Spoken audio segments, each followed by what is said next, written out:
Bonjour à tous et bienvenue dans cette vidéo à petits pas. J'ai découvert une vidéo d'archives sur les Pyrénées-Orientales et pour que nous gardions le souvenir de ces temps anciens, je voulais vous en faire profiter.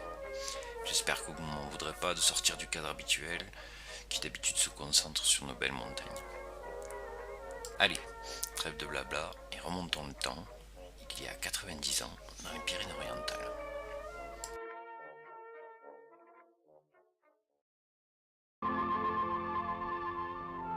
Dans le département des Pyrénées-Orientales, la région sud du Roussillon, que l'on appelle le pays catalan, jouit d'une situation exceptionnelle, principalement du point de vue touristique. L'aspect sauvage de ces côtes déchiquetées retient l'attention du voyageur qui séjourne dans cette contrée si riche en excursions pittoresques.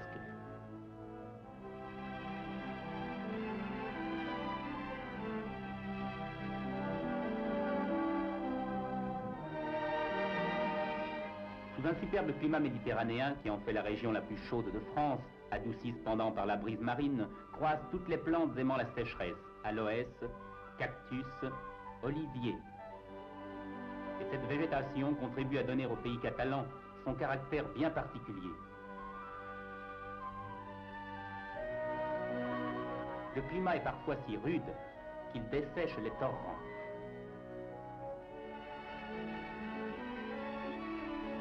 Au sud-est du pays catalan, la chaîne des monts Albert, qui s'étend jusqu'à la Méditerranée, sert de frontière entre la France et l'Espagne, toute proche. Le point culminant de cette région est le Canigou, qui de ses 2785 mètres domine les plaines du Roussillon jusqu'à la mer et dont le pic majestueux protège Vernet-les-Bains, curieux petit village catalan de 1100 habitants, situé à 620 mètres d'altitude. Certains monuments historiques datent des XIIe et XIVe siècles et les vieilles rues ont conservé leur caractère espagnol. La meilleure publicité pour les vertus curatives des sources réputées de cette petite station thermale n'est-elle pas le spectacle de ces deux vieillards encore alertes et qui cependant totalisent à eux deux près de 195 ans?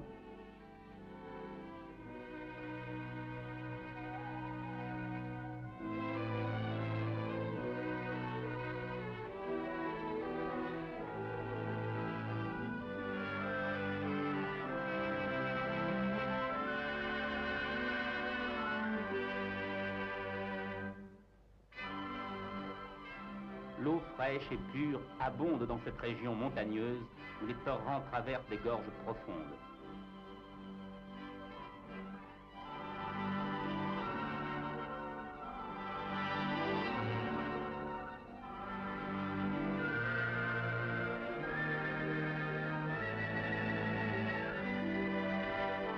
Nous voici maintenant descendant vers la mer dans la plaine du Roussillon, dont la capitale est Perpignan, préfecture de 75 000 habitants, cité d'une illustre et antique origine, située dans un cirque de verdure jouissant d'un climat exceptionnel et conservant un cachet espagnol très marqué. Voici le Castillet nommé aussi Porte Notre-Dame et qui défendait une des entrées de la ville. Bâti en 1310, il fut restauré sous sa forme actuelle dans la seconde moitié du XVe siècle. Du haut de cet ouvrage, on aperçoit au nord les monts de Corbière. Et à l'est, les cimes neigeuses du Canigou.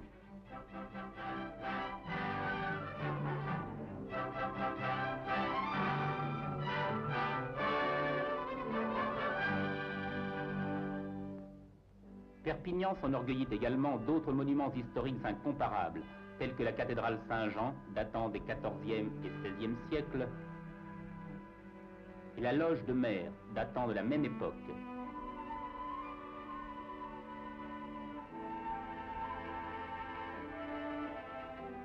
La capitale du Roussillon a élevé une statue à la gloire du célèbre physicien Arago, né à Estagel, petite commune des environs.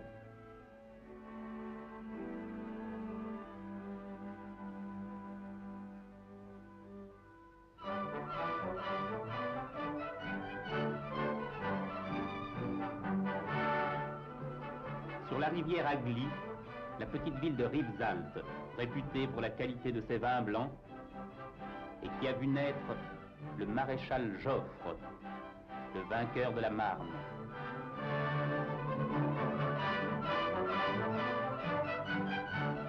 En redescendant vers la mer, Nous trouvons sur une anse bien abritée de la Méditerranée, Port-Vendre, petit port pittoresque de 3000 habitants, dont l'origine remonte au VIe siècle avant Jésus-Christ et qui fut utilisé par les Romains. Aujourd'hui, Port-Vendre est un des ports reliant la France et l'Algérie. Cet obélisque en marbre du Roussillon a été élevé en 1780 en l'honneur de Louis XVI.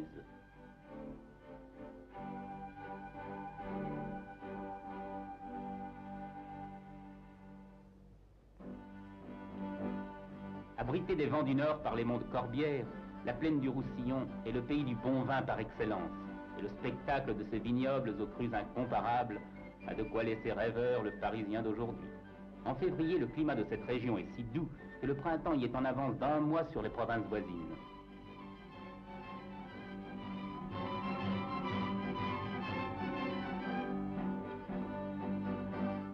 C'est pourquoi les travaux dans les vignes commencent tôt en saison.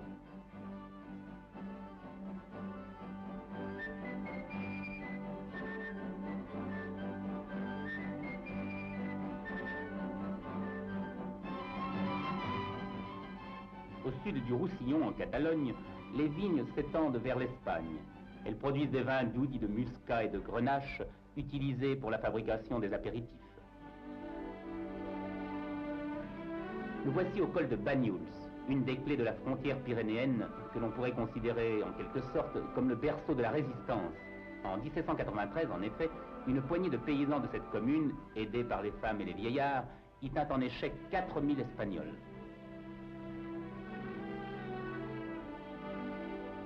Les vignobles de Banyuls s'étendent à perte de vue. La qualité exceptionnelle de ces crus est telle que la moindre parcelle de terrain est utilisée même aux endroits les plus à pic.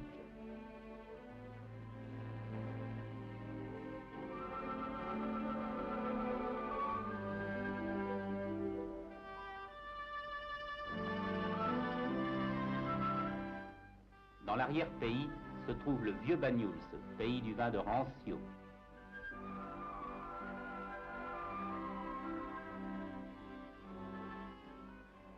Le nouveau Banyuls, petit port de pêche de 3000 habitants situé à l'embouchure du fleuve Balouri, est fréquenté par les caboteurs. Sur les rives du fleuve côtier, indifférentes à la beauté du paysage, les laveuses se livrent à leur travail quotidien.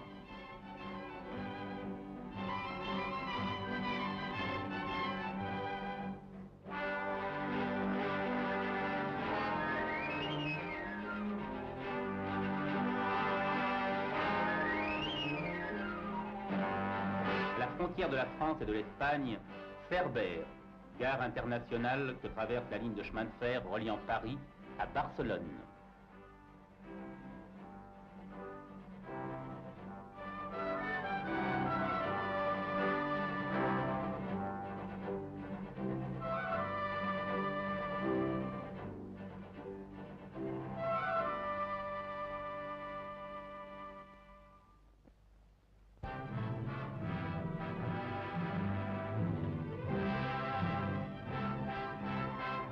Autre centre de pêche du pays catalan, voici Collioure, dont le fort, un des plus anciens de France, se dresse dans un site unique au monde.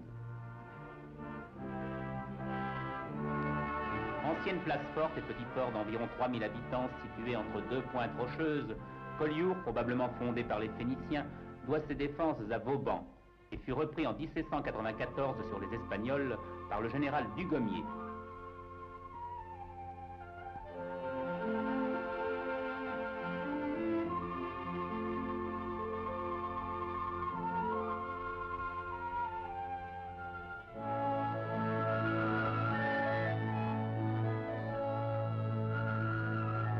Émergeant de l'amas chaotique des rochers, l'église Saint-Vincent semble un paysage de rêve.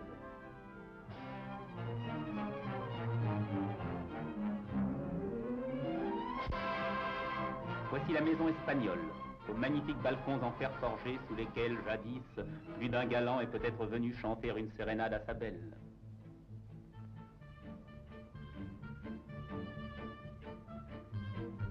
Les vieilles rues ont gardé le style espagnol, et les pieds fragiles de nos parisiennes s'accommoderaient mal des galets inégaux qui leur servent de pavés. Le ruisseau au centre de la chaussée est grouillant de gosses et de chats ajoute au pittoresque de l'endroit.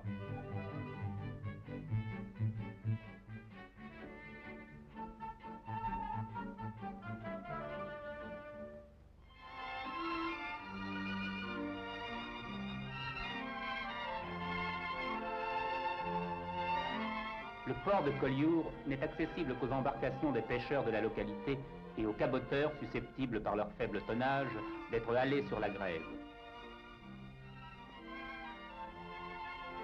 La saison de la pêche au Thun va bientôt commencer. Le filet sur le rivage est-elle activement poussé?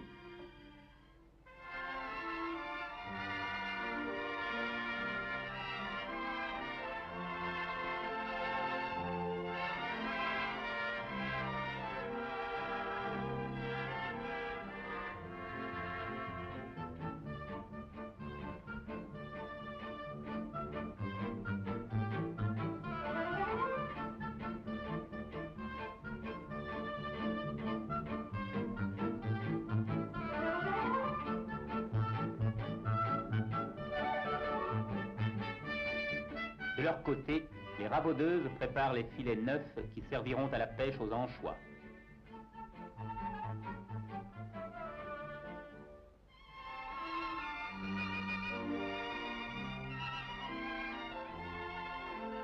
Les pêcheurs aiment à palabrer au soleil sous le regard bienveillant de la doyenne du pays qui porte allègrement ses 98 ans.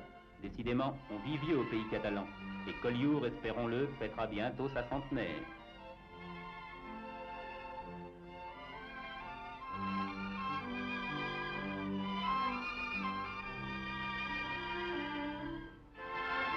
Comme les filets, les barques de pêche ont parfois besoin, elles aussi, d'être réparées en vue de la campagne prochaine.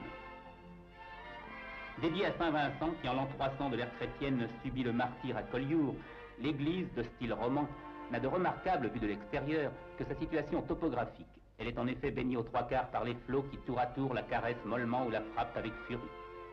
À l'intérieur, le maître-autel et les autres merveilles contenues dans cette église sont dues aux ciseaux du sculpteur Joseph Sonnière de Manresa, qui exécuta ses chefs-d'œuvre en 4 années, de 1698 à 1701. Une statue de Saint-Vincent, œuvre du même sculpteur.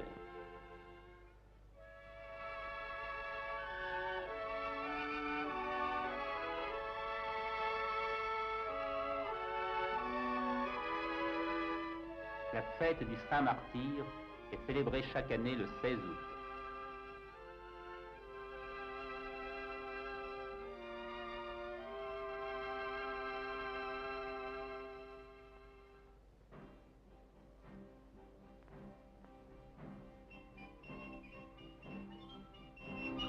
Cette fête donne lieu à des réjouissances au cours desquelles les habitants viennent sur la place danser les airs du pays.